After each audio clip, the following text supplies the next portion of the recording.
বুঝেছি, তোমরা এখন সবাই এক হয়ে গেছো।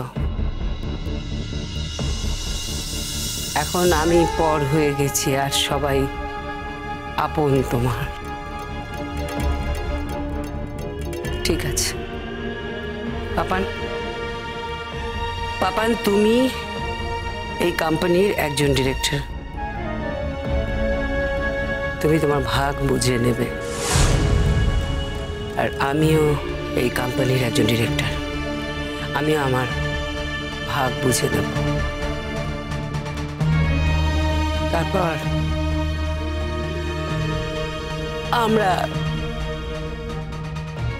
আমরা দুজনে এই বাড়ি ছেড়ে চলে যাব। কিন্তু যতদিন সেটা না হয় ততদিন কিন্তু আমরা এই বাড়ি ছেড়ে যাব না, এটা মাথায় রেখো পাপা। আমি বুঝতে পারছি না, আমি ভাবতে পারছি না বাবা একজন বাইরের মেয়ের হয়ে কথা বলবে, তার হয়ে ফাইট করবে।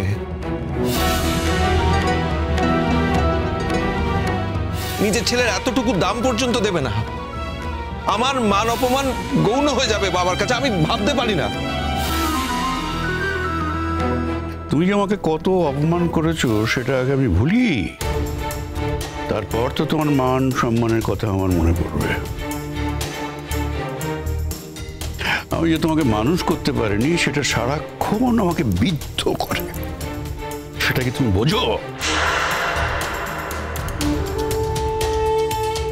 কি যন্ত্রণা আমার, সেটা বোঝার মতো ক্ষমতা তোমার নেই পাপান। আর একটা কথা পাপান, তুমি এবার যে থাকছো, তুমি কলেজে যাচ্ছ, যাও, কিন্তু কলেজে গিয়ে তুমি ছড়ি ঘোরাতে চাইছো সে খবর কিন্তু আমার কানে আসে। এই কলেজের যদি এতটুকু ক্ষয়ক্ষতি হয় যেটা তোমার ছোটকার দ্বারা হয়েছে, সেটা যদি তুমি রিপিট করো তাহলে তোমার ছোটকার যে শাস্তি হয়েছে তোমারও সেই শাস্তি প্রাপ্য হবে। সে শাস্তি তোমাকে যদি মোহন না দেয় আমি দেব। আমি কোনো কিছুর বিনিময়ে কলেজের ক্ষতি আমি মেনে নেব না। তুমি এত বড় কথাটা আমাকে বলে দিলে বাবা। কি চুরি করাচ্ছি আমি? হ্যাঁ, লোকজন চুরি করছে, লোকজন দু একজনের কথা ছাড়া শুনছে না। আমি অনেক কিছু জানার চেষ্টা করেছি, তারা আমাকে জানাতে চায় না। আচ্ছা, এইটুকু জানার কি অধিকার আমার নেই? কে কার কথা শুনছে না বলতো? মানে কি এমন হচ্ছে যেটা তুই জানতে পারছিস না? যখন মিটিং হয় তখন তো সবাইকে নিয়ে হয়, দাদাও তো থাকে সেখানে। তাহলে কি এমন ঘটনা ঘটছে যেটা তুই জানতে পারছিস না?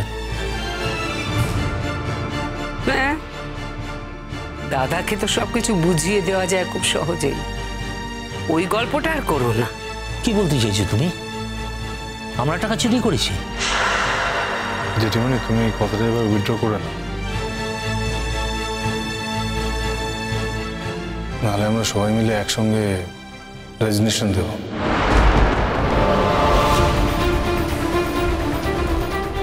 আপনি আর যাই করুন,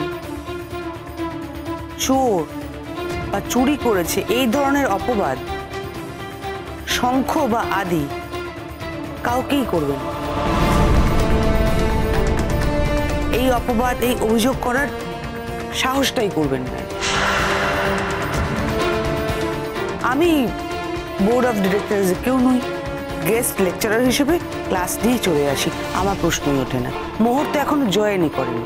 তীরটা কোন দিকে আসছে? একজন আমার স্বামী, একজন আমার ছেলে, এইদিকে আসছে। তো আমার পক্ষে কিন্তু আর চুপ করে থাকা সম্ভব হবে না। শোনো অদিতি, আমি এত বছর ধরে ইনস্টিটিউট চালাচ্ছি, আমার চোখ কান নাক সবসময় খোলা থাকে। আমাকে এতটা বোকা হওয়ার কোনো কারণ নেই।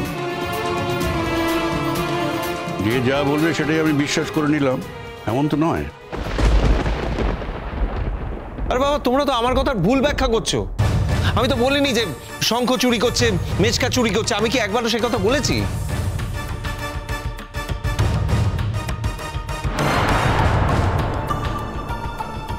বেশ তো, তাহলে তুই ক্লিয়ার কর, পরিষ্কার করে সবাইকে বল যে কে চুরি করেছে। ওই তো স্টাফেরা, ওরা চুরি করছে, অ্যাডমিশন নিয়ে গন্ডগোল করছে। অ্যাডমিশনে গন্ডগোল হতো, অনেক গন্ডগোল হতো, কিন্তু তার কারণ ছিল আমার ছোট ভাই।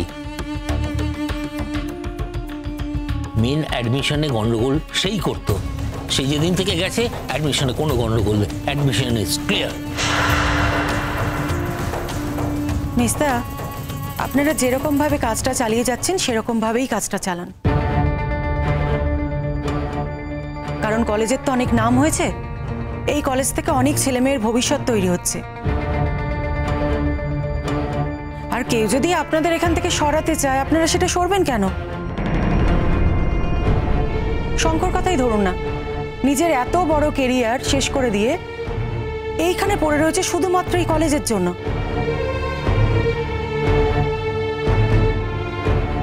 অন্যরা তো সেটা করেনি। হুট করে এসে যদি আপনাদের ওপর খবরদারি করতে চায়, আপনারা সেটা টলারেট করবেন কেন? খবরদারি করার আগে নিজে বিশ্বাস অর্জন করে দেখাক, তারপরে তো করবে। তুমি কি আমাকে মিন করে কথাটা বলছো নাকি?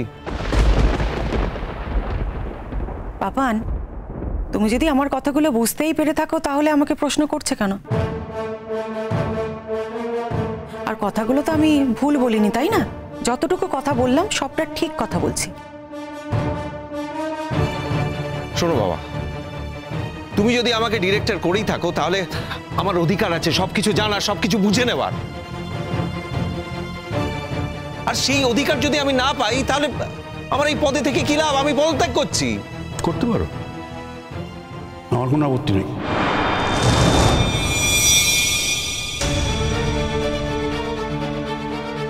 খবরদার না, খবরদার বাবা, কখনো এটা করবি না, কখনো না। সবাই সবকিছু পেয়ে যাবে আর আমার ছেলেটা পথে পথে ভিক্ষে করবে? হ্যাঁ, এটা কখনো হতে পারে না। বাবান, বাবান না, না, আমার সারা জীবনের পরিশ্রমের দাম কি তাহলে? আমার সারা জীবন মানুষ করার দাম এটা যে আমার ছেলেটা পথে পথে ঘুরবে? পাপান, ইমোশনালি কোনো কাজ করবে না তুমি। তুমি ডিরেক্টরশিপ থেকে রেজিগনেশন দেবে না, না, একদম না। তোমাকেও জানতে হবে তোমার বাবার কলেজে কি হচ্ছে। জেঠিমণি, তুমি ঠিক করে কথা বলো। কলেজটা শুধুই দাদা ভাইয়ের বাবার নয়, অ্যাকচুয়ালি কলেজটা কিন্তু কলেজ। আর সেই কলেজ তৈরিতে জেঠিমণির ভূমিকা সব থেকে বেশি ছিল। তার মানে তো এটা দাঁড়াচ্ছে না যে অন্যদের কোনো ভূমিকা কখনোই ছিল না।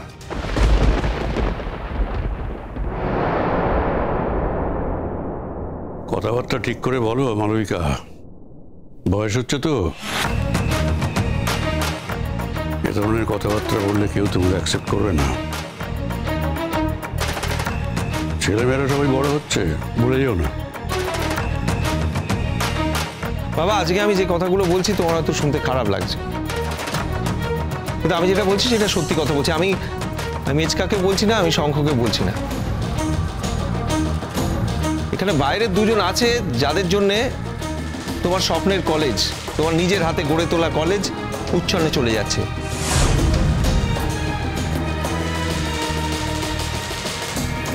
তাদের মধ্যে একজনের ইন্ধনে কিন্তু আরেকজন চলে। দেখো, তুমি আমাকে তাড়িয়ে দিতে পারো, আমার কিচ্ছু যায় আসে না, কিন্তু যাবার আগে আমি যেটা সত্যি সেটা বলে যাব।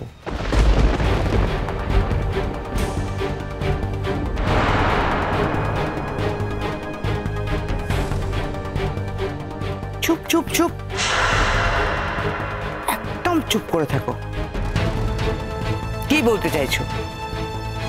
মোহরকে আমি ইন্ধন যোগাচ্ছি আর মোহর সেটা করছে, এটা বলছো? এর থেকে বেশি কিছু বলা নিষ্প্রয়োজন, বুঝেছো? শোনো পাপান, আমরা কেউ বোকা নই, আর আমরা ঘাসে মুখ দিয়ে চলি না। আসলে প্রবলেমটা তোমার কি হয়েছে বলো তো? প্রবলেমটা হচ্ছে মোহর তোমার একদম প্রপার জায়গায় ঘাটা মেরেছে।